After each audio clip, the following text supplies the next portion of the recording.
Olá, alunos! Sejam todos muito bem-vindos a mais uma aula de Biologia. Eu sou a professora Andressa Primavera e, nesse momento, vamos ver o objeto de conhecimento da nossa aula de número 7. Na nossa aula de número 7, objeto de conhecimento, fontes confiáveis e relevantes, saúde e bem-estar, educação ambiental, sustentabilidade e preservação da biodiversidade, uso de novas tecnologias. E no detalhamento, biodiversidade. Então, vamos à nossa aula.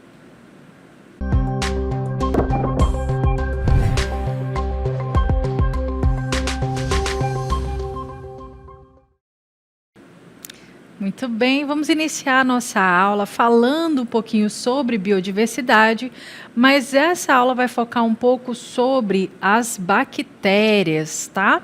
Bom, você já parou para pensar que no nosso organismo existem mais bactérias ou mais micro-organismos do que células? É isso mesmo. Então, essa imagem aqui ilustra muito bem para a gente que uma pessoa, né, ela pode ter em média aí 30 trilhões de células, mas 39 trilhões de micro-organismos, olha só, é muita coisa, né? E isso faz de cada ser humano não apenas um indivíduo, e sim uma verdadeira comunidade, né? Então, se você se sentir sozinho, lembre-se aí que existe uma comunidade de micro-organismos que acompanham você.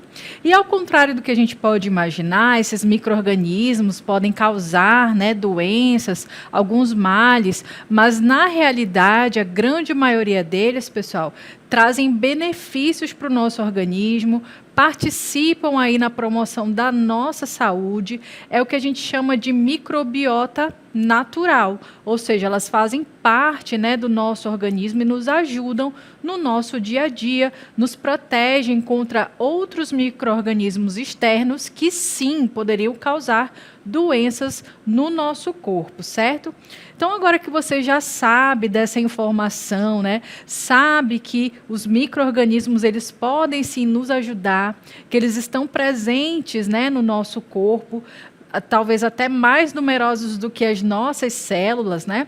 A gente vai aprofundar o conhecimento a respeito desses micro-organismos para entender melhor sobre eles. Então, observe aí. Nós temos, pessoal, que entender também que os micro-organismos eles podem ser divididos em domínios. Na realidade, não apenas os micro-organismos, mas os organismos de forma geral. Todos os seres vivos, eles podem ser classificados em grupos. E os grupos, né, eles estão aí nessa imagem, mostrando para você como é essa divisão. Nós vamos falar aqui especificamente sobre o domínio Archaea e sobre o domínio Bactéria, certo? Bom, a gente vai observar aí, olha, que no domínio Archaea nós temos micro-organismos que nós chamamos de arqueobactérias, certo? E aí a gente observa aqui que elas estão nesse domínio, né, chamado de Archaea, certo? Esse nome Archaea, pessoal, quer dizer aí que é arcaico, antigo, que tem muito tempo, né? Então, as arqueobactérias, elas realmente estão aqui no nosso planeta há muito tempo, tá? E elas, pessoal, estão aí mais próximas do domínio chamado Eucária, que são os eucarióticos, do que realmente do domínio Bactéria, que é outro domínio aqui que você está observando. O que a gente tem aqui? Uma árvore filogenética que mostra para a gente que existia aqui um ancestral em comum que deu origem a todas as formas de vida que nós temos no nosso planeta, isso segundo o ponto de vista biológico. E aí esse ancestral em comum, né, deu origem aqui a vários micro-organismos que a gente considera aqui no domínio bactéria, outros que estão aqui dentro dessa categoria que é o domínio Archaea, e outros que estão na categoria aqui, que é o domínio Eucária. E olha só que interessante, alguns organismos fazem parte desse domínio, como, por exemplo, os animais, incluindo os seres humanos. Temos aqui fungos, plantas, outros tipos de micro-organismos, né, que fazem parte desse domínio porque possuem uma célula eucariótica, enquanto o domínio bactéria e o domínio árquea possuem uma célula do tipo procariótica, e é isso que faz eles serem tão diferentes dos demais, né, como outros organismos que estão dentro do grupo Eucária, certo? E aí a gente vai aprofundar um pouquinho inicialmente para falar sobre as arqueobactérias e as bactérias e saber, assim, no geral, né, quais são as características delas. Observe aí que a estrutura celular das árqueas é parecida com a de bactérias. Porém, as características genéticas e bioquímicas de árqueas são mais parecidas com eucariontes, como a gente acabou de ver. Duas diferenças principais distinguem árqueas e bactérias. Então, vamos observar aí o que é que dá essa diferença entre elas.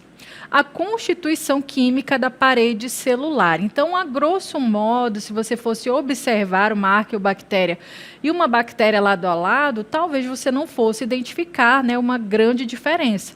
E é por isso que a ciência demorou tanto a dividir esse grupo, né, em dois grupos, em dois domínios, porque elas realmente têm ali diferenças que são químicas, tá?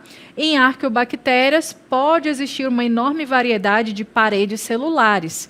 Entretanto, nenhuma delas é composta de peptidoglicanos. Olha que palavra aí diferente, né?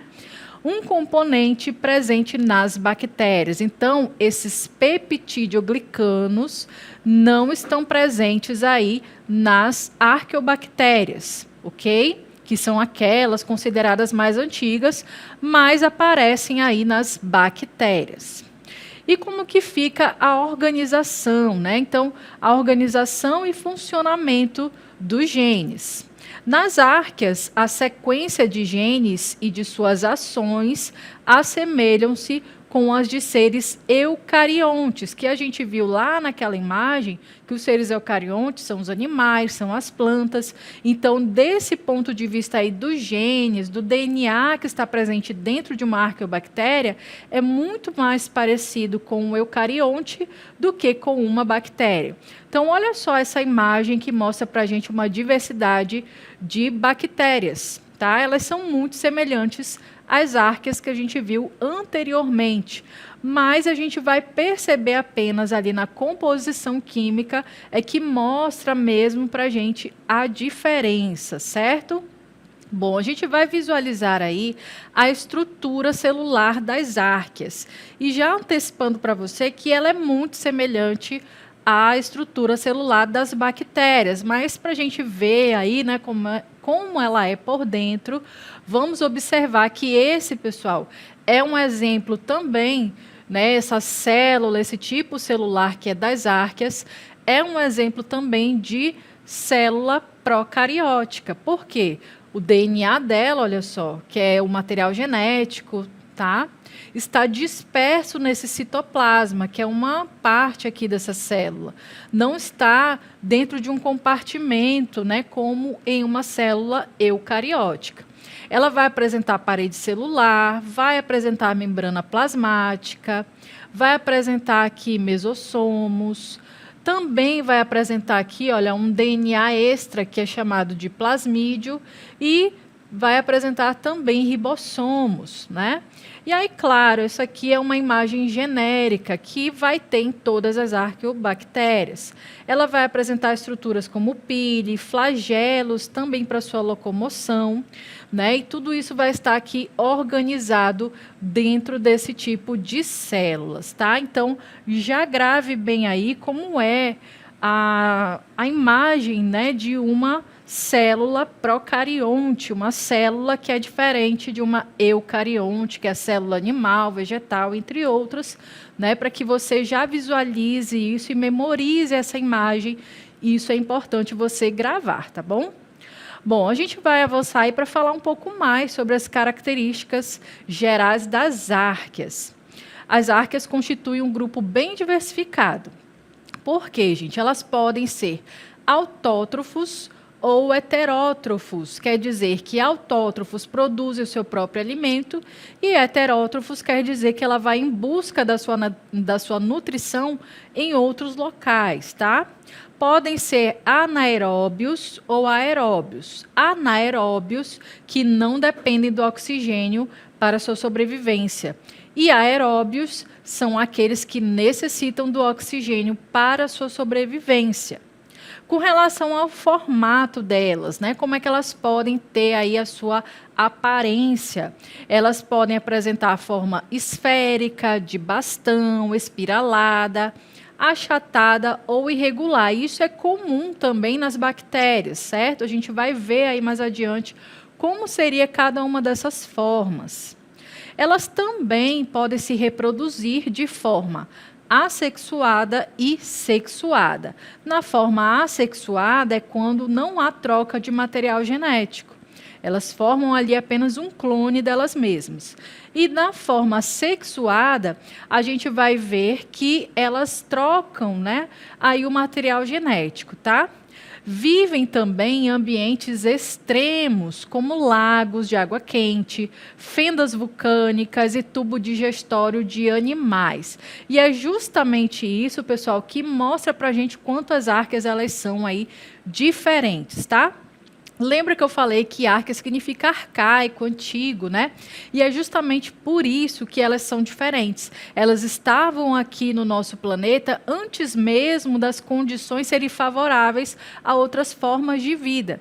E aí elas viviam em condições que, aos nossos olhos, né, seria impossível existir vida ali nesses locais. A gente vai ver aí alguns exemplos. Então, observe aí, olha só, em locais muito frios, né, regiões onde tem neve, em geysers, onde a água é tão quente que chega a transbordar, né?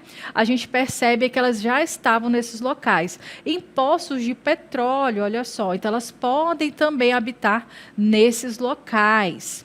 Né, como a gente já viu aí também na neve, em locais com temperaturas muito baixas, extremamente baixas, elas vão estar ali. Ambientes com a água, pessoal, salina, né, ou seja, oceanos, mares, que tem aí a presença de sal, né, alta salinidade, também no solo, tá? Elas podem estar presentes nesse local, né? Também as arqueobactérias. Dentro do intestino de animais, então elas podem estar ali para justamente ajudar na digestão desses animais, certo?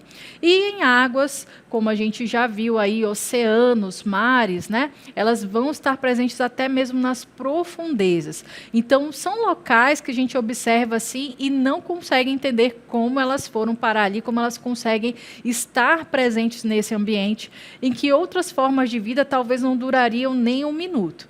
Então, a gente observa aí, né, o quanto elas são diferentes. E é por isso que a gente diz que elas são extremófilas, ou seja, estão em ambientes que são considerados extremos, tá? E justamente por elas terem aí essa característica, a gente até classifica elas de acordo com o ambiente que elas estão presentes. Então, vamos observar. Olha só, elas são chamadas de extremófilas, né? Aí você está observando, porque elas estão nesses locais que têm ali temperaturas muito extremas. Halófilas, ou seja, elas têm aí essa nomenclatura porque estão em locais onde a gente tem aí a grande presença de sal, né? São águas muito salgadas. E aí outros seres vivos não conseguiriam viver em ambientes como esse, né? E aí a gente tem ainda outra categoria que são as termófilas. Então observe aí esse termo, termófilas, vem de temperatura, locais onde a água é muito quente, né? Onde a gente vai ver a presença de uma temperatura muito elevada. Mas mesmo nesses locais, né, elas conseguem se desenvolver. Também tem aí as metagênicas, tá? Então as metagênicas têm aí essa nomenclatura porque elas podem estar associadas aí à produção de metano dentro do intestino, né, de animais como os bovinos, por exemplo, como a gente viu aí na imagem, certo? Então a gente observa aí o quanto elas são, né, realmente diferentes das bactérias que a gente vai passar a conhecer a partir de agora. Então observe aí o domínio bactéria. O reino bactéria é formado por indivíduos procarióticos e unicelulares, geralmente microscópicos, tá? Então, a gente já está vendo um outro grupo, pessoal. Estávamos vendo antes as arqueobactérias, né, que tem aí uma diferença, e agora a gente está vendo as bactérias, certo? Elas também são microscópicas, elas também são unicelulares, tá? E também possuem uma célula procariótica, certo? Bom, e a gente vai ver aí na sequência que, além de participarem de ciclos importantes na natureza, como a ciclagem de nutrientes, elas também são alvo de outras áreas de interesse, como, por exemplo, são decompositoras, são produtoras. Então, olha só aí nessa imagem como já demonstra para a gente a importância das bactérias, que muitas vezes a gente pensa, né, que elas só trazem doenças, e não é bem assim. Então, elas podem ser estudadas para várias questões aí que trazem benefícios para a humanidade, fora que na natureza elas participam da ciclagem de nutrientes, ou seja, elas vão reciclar aquela matéria orgânica de animais, plantas que já morreram e devolvem nutrientes para o solo, para o ambiente mesmo, né? E aí a gente observa que elas são, então, decompositoras porque realizam esse papel de ciclagem dos nutrientes. Elas são produtoras, porque elas podem produzir substâncias que são interessantes para o ser humano. São também mutualísticas, tá? Elas podem viver aí em mutualidade, ou seja, em associação com outros organismos, como as plantas, por exemplo, e ajudar para que essas plantas se desenvolvam melhor. Participam na nossa microbiota, quer dizer, dentro do nosso intestino, na nossa pele, elas estão presentes para nos proteger de micro-organismos ruins, tá? Então, elas são necessárias dentro do nosso corpo também. São usadas na alimentação. Então, já estamos vendo aí o exemplo, olha, o iogurte é um grande exemplo de uso de bactérias na alimentação. Você sabia disso, né? Olha só, o iogurte que você toma, ele é formado a partir da fermentação do leite por bactérias, né? São aí os lactobacilos que são utilizados para essa finalidade. E usados até mesmo na estética e biotecnologia, né? Eu sei que ninguém aí está precisando ainda, né, consertar uma ruguinha, mas futuramente, quem sabe, né, você precise aí desse serviço, as bactérias realizam. Por quê? Existe uma bactéria que vai produzir a proteína ou uma substância, na verdade, é uma toxina botulínica que é utilizada no famoso Botox. Então, é aplicado a ele na pele da pessoa, né? E vai fazer com que essa ruga ela seja camuflada, nem que seja por algum tempo, tá? Então, também vai ser utilizada nessa área da estética. E a gente vai observar a estrutura celular das bactérias. E você está visualizando aí que é muito semelhante ao que nós observamos nas árqueas, né? Então, você observa aí que tem algumas estruturas em comum e não deixa de ser um exemplo aí de célula procariótica, mais uma vez, para você visualizar, para você memorizar essa imagem, porque sempre que você se deparar, né, para identificar uma célula que é procariótica, você já sabe que as bactérias e as arqueobactérias são exemplos desse tipo de célula. E a gente vai ver que existem vários tipos de bactérias também. Elas podem apresentar várias formas, tá? Ou podem viver isoladas ou em colônias. Então, vamos ver aí como é o formato dessas bactérias, certo? Vamos observar aí como elas são. Olha só, a gente pode classificar elas em bacilos quando elas apresentam essa forma de bastonetes, ok? Elas podem ser chamadas de cocos quando elas apresentam aqui essa forma esférica. Espirilos, quando elas têm aí essas curvas, né? Ou vibriões, quando elas são aí, né, um pouco mais curvadas também, um formato aí de vírgula, né? Então, esses são alguns dos tipos que a gente pode encontrar de formato de bactérias na natureza, né? E elas podem viver isoladamente ou elas podem formar colônias, ou seja, viverem juntinhas ali, né? Então, a gente observou o formato, né, que a gente pode encontrar de bactérias, que é diverso, não existe só um formato, a gente pode encontrar vários, e conforme essa aparência delas, elas vão ser classificadas aí, como nós estamos vendo, em bacilos, cocos, espirilos e vibriões, ok? E as bactérias, gente, será que elas se reproduzem? Com certeza sim. Então, as bactérias podem se reproduzir assexuadamente, gerando clones de si mesmas, ou sexuadamente, quando há transferência de material genético, tá? Então, essa é a grande diferença aí da forma de reprodução dessas bactérias, se elas trocam ou não material genético, tá? Quando elas não trocam, elas vão formar apenas cópias delas mesmas, e aí a gente diz que é uma reprodução assexuada. Quando elas transferem material genético de alguma forma, aí a gente já classifica como uma reprodução sexuada. Para a gente analisar melhor, vamos ver aí um esqueminha que mostra para a gente como isso acontece. Então, elas podem se reproduzir assexuadamente por bipartição ou fissão binária. Como assim, professora?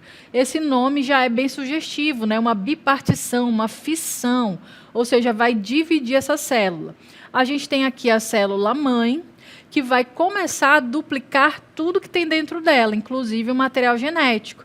Então, agora ela vai ter 2 materiais genéticos, tudo aquilo que está dentro do citoplasma dela vai começar a se duplicar, e aí ela vai gerar, a partir disso, 2 novas células, tá? Então, vai chegar um momento que ela vai ali dividir, vai um material genético para cada lado, até que se formem 2 células filhas, ok? Então, ela gerou simplesmente ali um clone dela mesma, porque aquelas células filhas vão ter o mesmo material genético que a célula mãe. Mas essa reprodução ela pode acontecer também de maneira sexuada, quando há a troca de material genético, tá? E aí a gente vê, olha, que elas podem se reproduzir através de uma transferência de DNA de uma bactéria para outra. E pode ocorrer de 3 maneiras, olha só, por transformação, transdução e conjugação. Vamos observar aí nesse esquema um exemplo disso. Aqui a gente tem uma bactéria, certo? Que a gente considera aqui masculino, porque essa estrutura dela é que vai transferir para aquela outra célula que vai receber, tá? E ela pode transferir ali, olha, o plasmídio, que é aquele material genético extra que elas carregam. A partir dessa transferência, por esse pelo sexual, né, chamada ali essa estrutura, ou uma ponte citoplasmática que se forma ali entre as 2 células, ela vai transferir, então, uma cópia desse material genético. E aí, daqui a pouco, né, cada uma dessas células vai ter, então, um material genético ali parecido, igual, tá? Então, isso também é uma forma de reprodução que a gente chama ali de conjugação. Tá, professora, mas essa é a forma de conjugação. Tem ainda a transformação e a transdução. Como é que vai acontecer isso? Na transformação, gente, quando as bactérias elas são rompidas, né, por alguma situação, de repente um medicamento, mas não todas elas morrem, fica ali disponível naquele ambiente o material genético de outras que já estão mortas. E ali uma célula que está viva, uma bactéria viva, ela pode assumir aquele material genético e incorporar nessa célula. Pode ocorrer também através da transferência de vírus, gente. Os vírus, eles podem ter ali alguns deles, né, que são chamados de bacteriófagos. Ou seja, eles vão utilizar a célula das bactérias para se reproduzir. E nessa transferência de material genético viral para uma bactéria, eles podem acabar levando consigo parte do material genético dessa bactéria e transferir para outra. Então, também é uma forma de trocar ali material genético entre bactérias, e aí a gente diz que ela teve uma reprodução sexuada, certo? Então, a gente conheceu aí um pouquinho mais sobre as bactérias, né, o seu formato, a forma das suas células, a forma de também reproduzir, né? Agora a gente vai conhecer algumas doenças que sim podem ser causadas por bactérias, porque afinal de contas não existem só aquelas que causam benefícios, né? A gente conhece várias doenças que podem ser causadas por essas bactérias. bactérias. E aí a gente apresenta, né, primeiro o botulismo, tá? Que é causada pela bactéria Clostridium botulinum. Você não precisa decorar, né, cada um desses nomes, mas é importante saber que essas informações, né, elas trazem para a gente ali uma forma de nós prevenirmos, tá? Prevenirmos ali contra essas doenças. Então, a gente tem aí o botulismo, tá? Que vai ser causada por essa bactéria. Qual é a forma de contágio? A ingestão de alimentos contaminados. Como que a gente pode prevenir aí? Evitar o consumo de alimentos enlatados, né, como latas estufadas ou danificadas. Sabe aquele alimento que você compra, ele é enlatado, se ele tiver amassado ou estufado, não consuma, tá? Não compre, não se alimente, porque ali pode estar contaminado por essa bactéria, ela pode até mesmo levar à morte. A leptospirose é uma doença também causada por bactéria, pelo Leptospira, né? E aí ela pode ser contagiosa, pode ser aí adquirida, né, por contato com a água ou objetos que tenham a urina de animais infectados, como ratos, por exemplo. E é evitar o contato com essa água e lama no momento de enchentes. Existem ali pessoas que se aproveitam, né, das enchentes para tomar banho naquela água contaminada, e isso é altamente perigoso, porque você pode ali contrair essa doença que vai ser transmitida por animais infectados e você não tem como saber. Então, a forma de se prevenir é evitar esse contato. A meningite, também uma doença causada por bactéria, meningococos, pneumococos e hemófilos, tá? Através de espirros, saliva e tosse de pessoas que estão contaminadas. Então, existem aí algumas formas de prevenir, como, por exemplo, o uso de vacinas, que são eficazes, tá? Dependendo do tipo de meningite. Infelizmente, nem todas as vacinas que podem prevenir contra a meningite estão disponíveis na rede pública de saúde, mas você pode procurar saber se ao menos aquelas que estão disponíveis, se você já tomou, se o seu calendário aí de vacinas está em dias, tá? É uma forma de você prevenir. E aí a gente vai continuar a falar sobre essas doenças, tá? A gente tem mais algumas, como, por exemplo, a pneumonia, que é causada pelo Streptococcus pneumoniae, é através de espirro, saliva e tosse de pessoas infectadas. Também existem vacinas disponíveis para essa doença. E o tétano, que é causado aí também pela bactéria Clostridium tetani, através de pequenos cortes, feridas que entram em contato com fezes, plantas, objetos enferrujados. Geralmente a gente pensa que é só através de objetos enferrujados, quando na verdade também através de objetos, fezes e plantas contaminados. Existem vacinas eficazes disponíveis, também procure sempre estar atento a esse calendário, tá? E por último aqui a gente observa a tuberculose, causado pelo Mycobacterium tuberculosis. Vai ser transmitido quando tem aí a aproximação de pessoas doentes que se encontram em ambientes fechados. Geralmente essa bactéria, pessoal, ela está presente na natureza, nos ambientes, e a gente precisa estar com o nosso sistema imunológico em dias. Vamos ver aí como é que funciona, né, a coloração Gram, tá? É uma técnica, pessoal, para também classificar algumas bactérias em Gram positivas e negativas, e essa classificação se baseia na diferença das estruturas da parede celular das bactérias e como cada uma das estruturas reage aos corantes utilizados no método. Você vai ver aí no nosso esqueminha que é uma técnica, tá, pessoal? Realizada em laboratório, a gente não tem a obrigação de saber, né, exatamente, mas eu trouxe aqui para ilustrar como isso funciona. Eles vão aplicar alguns corantes e aí, no final, eles vão ter um resultado. Se aquela bactéria é gram-negativa, ela vai dar uma coloração ali arroxeada, ou se ela é gram-positiva, vai dar uma coloração mais avermelhada, né, um tom ali mais intenso. E por que isso é importante? Porque assim, quem está fazendo o teste, o exame, para saber que tipo de bactéria você tem e prescrever um medicamento é o médico, só ele pode fazer isso, né? E aí, a partir desse exame, ele vai então detectar qual tipo de bactéria. E aí que entra os antibióticos, pessoal.